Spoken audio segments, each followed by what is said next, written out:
Chris Fedor, Cleveland.com. There's always so much conversation about the Warriors' offense, but what is it that makes their defense unique? Draymond.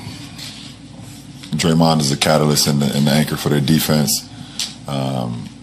Very, very smart defensively. He knows pretty much every set, and he kind of flies around and dictates their defense, either on the perimeter or protecting the rim as well.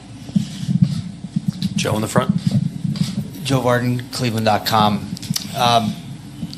When this happened, you mentioned the trades, and when it happened, there wasn't much said by either of you. Do you ever look back now and wish that you still had Dwayne? Well, absolutely. Listen, from not only from a brotherhood aspect and what we know about one another, but and also from an experience, factor. I believe that he would have been very, very good for us in the postseason. He's a guy who's kind of built for the postseason at this point in his career, who lives for the moment. So you definitely think about that. And it seems so long ago that he was even a part of this ball club, But definitely think about it from time to time. Dave in the front again. Dave McMenamin, ESPN. There's maximum 4 more games to the season for you guys, and I know you're a live-in-the-moment type of guy, but when you look back at the 2017-18 season, what makes you feel good about the Cleveland Cavaliers and what you guys did? It's too hard for me to answer right now. Like I said, I can answer that once this series is over. Like I told you guys before, this has been one of the most challenging seasons of my career from a standpoint of what's been going on with our ball club, not only from a playing perspective, but things, guys changing, personnel's changing, our coach being out for a couple of weeks, players leaving, being out for a couple of weeks, injuries, things of that nature. Us having a very great couple months and not playing so well, and trades happening, things of that nature. So I go in more in detail once this series is over, but it's been 3 or 4, maybe 4 or 5, seasons wrapped in one. That's for sure. It's a completely different direction, but you said the other day when you were on FaceTime with Zuri, your eye freaked her out. Does it freak you out? Like when you look in the mirror, it's still as bright as the YouTube symbol. Yeah. It's weird. It's weird seeing it. Hopefully it'll go away soon, but it is what it is. It's part of a war, and that's what happens when you're in a war. Sometimes you get some injuries, but it hasn't stopped me from preparing. But it's different. Tim, all the way in the back row. Tim Reynolds with the AP. Bron, 2 questions. One, all the way back here. Golden State this year. This has been probably the hardest of the 4 years for them, just because they were dealing with some doubt for the first time. Steph got hurt late. Obviously, they got challenged big time in the West Finals. As a fan of the game, as a student of the game, what have they shown you just as far as their toughness, their resiliency this year that really wasn't called on a whole lot in 15 and 17? Well, at the end of the day, you can never count on a champion, no matter what's going on throughout the course of their season.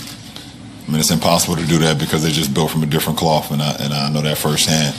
When you win a championship and you're around guys for a long period of time and you know what you're all capable of doing, all you need is to get healthy. And if you can get healthy and guys are playing at the right level at the same time, then you can feel like you can beat anybody. So, the best thing about their team is that if one of their stars go down, they have 2 or 3 other stars that's still able to, to hold the ship until everybody get back. And, with Steph's injury, him going down, KD and Clay, who never misses a game, and Draymond still being in the lineup. If you look at the previous, time where KD went down, the rest of those guys were in, and held it until KD came back for the playoffs the year before that. So when you have the luxury of not being pressured to come back so fast, and even with Iguodala, him not being pressured to feel like he needs to get back on the floor to help the team win, that the guys are going to continue to play well. And whenever you're ready, we'll be ready for you to join. I think it helps the injury as well, because you're not putting that much pressure on you. So you can never count on a champion at the end of the day, no matter how vulnerable, or people may seem, or people think they may be, or if they hit some adversity. I think it's all part of the process. And a non-finals one, I apologize, but it's not uncommon to see you courtside when Bronny's playing. Of course, what's that process been like for you watching him develop? And obviously there's got to be some burdens on him being LeBron James Jr., of course, but what's it been like for you watching him grow, just not as a player but as a dad? It's been a treat to watch. Being a parent and seeing my son grow, and from a basketball player, but not only that, from being a young man who he is today. The kid will be 14 soon, and just seeing him grow and grow and grow to become who he is today has been a treat. I think from the burden and from him having the name itself, I think him understanding that just go out and just play the game and have fun and play for your teammates and give it all you got. You play hard, you play smart, and have fun, and then let everything else take care of itself. The one thing that I have the luxury of knowing everything that he can expect. There's nothing that can hit him that I haven't seen in my life. There's no obstacles that I have that he will run into that I haven't been a part of, that I can't coach him. But at the end of the day, he's still going to have to live his own life and find his own path. So, but I hope he turns off his comments on social media. That'll be the smartest thing he can do. Over here on the right side, third row. Valeria Rubino, Viaggio Sport, Corriere della Sera. How does the outcome of these 3 games impact your love for competition and your mental approach to a challenge that has become even bigger now? No, listen, every competition, I love to compete. And, at the end of the day, no matter win, lose, or draw, being a part of the biggest stage in our sport is something that I've always loved and never, taken for granted. So, my love of the game continues to get, bigger and bigger and greater, and hopefully my game and my health can continue to be at a level that it is today for some years to come. Ramona in the back left. Hi, Ramona Shelburne, ESPN. The Kevin Love said after game one that you've said to him, this is the best you've ever felt. You've obviously played in every game. How much of a source of pride is that to you to have played this many games at this level? And also, is this the best you've ever felt physically?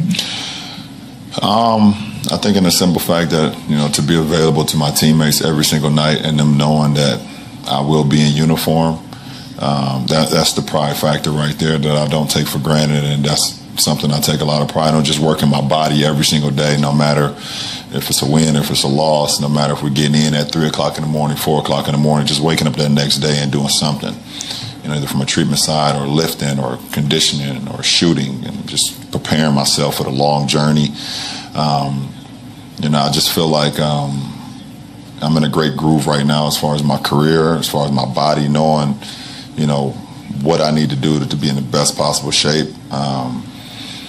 And like I stated, I said this at one point throughout this playoff run that I had a walk-off with Cassidy Hubbard after a game, and I told her it's the best I felt, in my career, and she kind of gave me one of those Cassidy looks, and I got some response from that, but I was very truthful about it, and I still feel good even with turning my ankle last night, with getting a finger jammed into my eye and taking the bumps and bruises and grinds throughout this playoff series. I still feel like I'm excited to put on the uniform tomorrow. So, yeah. As a quick follow-up on the ankle, the TV cameras kind of caught you like turning it, like putting it back into place or something like that. Did you like fix your ankle on the court? I don't. I'm a little weird. That's all. It's a little weird. One of the highest basketball IQs in history evolved during these 4 years in the finals. Do you feel a little bit more comfortable as a team and as a player? Yeah, I mean, in the finals, it brings the best out of you, and when the competition is as great as it has been every year we've been here facing LeBron and teams that he's been with, it tests you mentally and physically to get through these series. And looking back 2015, 2016 last year and this year, there's been so many different challenges that we've faced, and some we've succeeded at, some we haven't. And definitely a better player than I was before these 4 series have started, and hopefully there'll be an appreciation for that when it's all said and done. LeBron just said that in order to win this series and games in the finals, you need to be, besides having talent, you need to be cerebral. So what's the state of mind and the mindset you need to have now to close the series? Just understand the details of defensively what we need to do against a team like Cleveland with the threats that they have. Understanding that Game 4 is going to be the toughest game that we've played in this series to close it out, and we're going to need energy, effort, focus from every guy that steps foot on the floor for 48 minutes, and kind of like we did in Game 3, where we know they're going to throw some crazy punches, and we got to be able to weather the storm and their runs and the crowd and the atmosphere and all that. Just try to keep our composure as best we can. Whether shots go in or they don't, or calls go your way or they don't, no matter what the score is, you got to keep fighting, keep playing, because closeout games are the hardest things that you can ever experience in the playoffs. Tim in the back row. Tim Reynolds with the Associated Press.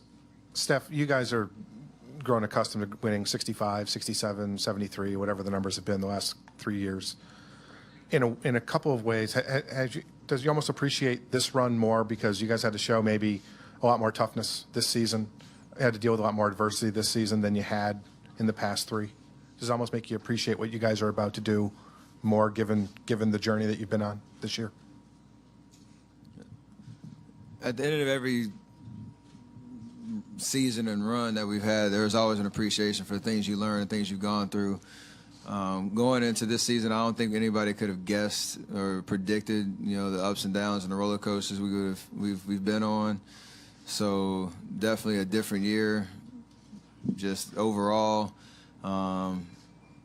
Personally with injuries, as a team with dealing with injuries, dealing with the kind of expectations that have been placed on us from the outside and the noise around us as a team. We're trying to understand that throughout the regular season we had to continue to get better, whether that was a slow process or not, and understand when the playoffs came around that probably wouldn't go 16-1. To win a championship is probably going to be a lot harder because teams are keying in on us and shifting up their lineups and things like that. And it's kind of been that's been how it's been. And I think for us to do what we did in the conference finals and win a Game 7 on the road, we'd never done that before. And now be one game away. It's been a crazy ride. So now we just got to finish the job, and I think we're all excited about that opportunity. Back left. Dan Feldman, NBC Sports. Steph, there's a video going around of you kind of yelling into your jersey right after you left the court last night. What was going through your mind at that point? Obviously happy to get the win. It was a tough game all the way around. And, when you go through that kind of competitive experience for 48 minutes, it's a sense of relief walking off the floor with a win. Obviously, I always say I'm my biggest critic and would have loved to made a couple more shots earlier in the game and things like that. So sometimes you have to get rid of those thoughts and understand that there's another opportunity on Friday to rectify that. But we're walking off the floor up 3-0, having won a game on the road, and definitely a sense of relief and just getting those emotions out. Is that a conscious decision you've made at some point, that when you need to let those emotions out, to do it after the game, before you get in here with us, like that's the right time, or is that just when it happened to come out last night? I've never thought to walk up here on the podium and just yell. So, I never had that impulse. But usually, like I said, when you're in that pressure type environment on the court and there's 20,000 fans screaming at you for 2.5 hours. When you walk off the court and you're in the tunnel, walking in the locker room, there's a little time to decompress a little bit. It might come out a bunch of different ways. But yesterday, yeah, I just wanted to just yell and get it over with. Phil on the front left. Hey, Steph. Phil Barber, Santa Rosa Press, Democrat. 2 full years with Kevin now and a lot of success, obviously. But are there times when you still find yourself sort of feeling out who has the hot hand at a given time, or when you need to take over a little bit and when you need to sort of defer to Kevin a bit? Not really. I mean, it's been very, very fluid, especially this year. Been well documented, last year how it went up until we were in this building. I think over the Christmas Day game, and us having kind of a come to Jesus meeting afterwards about what we needed to do differently to build some momentum down the stretch of that season to get ready for the playoffs. But this year has been a lot more comfortable, a lot more just understood how we feel out the game and what plays to call, and understand we all can be aggressive. We're not going to step on anybody's toes. We all understand that we'll have an opportunity to impact the game, whether it's for stretches of the game or play here, play there. But we all need to be aggressive and be threats and be confident out there. And it's been fun to be on that journey and kind of learn a new system within an old system pretty quickly these last 2 years. Ramona, back left. Steph, Ramona Shelburne, ESPN. So LeBron said last night, and then I think he just said it again just now, that since you guys have gotten Kevin, there's sort of less pressure on each of you guys individually. You can have a bad game, and Kevin can have a night like that. Do you agree with the statement that there's less pressure on you guys individually? And two, if you don't agree with it, what is that pressure that you guys feel individually? I mean, yeah, if a game happened like last night and I shot 3 for 16 and we had guys scoring under 15 without KD having the game he had, it would have been a lot tougher to win. But pressure, I don't necessarily agree with that, because I feel like every time we step foot on the floor, we put pressure on ourselves to be great, and whether you live up to it or not, you gotta be okay with it, your effort and your intensity and whatnot, and the result of the game. But we don't win 70 or whatever, we won 67 games last year, and go through the journey that we did this year without everybody feeling a sense of pressure and sense of urgency every night that you step foot on the floor, whether you get the job done or not. We all want to show up and do our jobs at a high level, because that's what got us all to where we are, today as individual players and as a team. So KD definitely falls into that. He helps the situation, but I don't think that takes. We don't walk on the floor and just, there's KD. All right, we're good. Like we still have to play and play hard and play well. Gary, last one in the back left. Ross from Boston Globe. How different are the Cavaliers without Kyrie Irving? I mean, he's an unbelievable player, and I don't know much about how much their schemes have changed. With they run a lot more sets to try to get guys and open shots, outside of LeBron creating and things like that. So it's just different, but I don't really know how to explain it. Kyrie's such a unique talent. You can just give him the ball and try to help him. He can create a shot for you, but. They're much more, bent on executing in the half court and trying to, create shots with movement, with screens and things like that. And obviously, you can just give the ball to LeBron and he can create, most times than not. So it's my best way of explaining it. Thank you, Steph.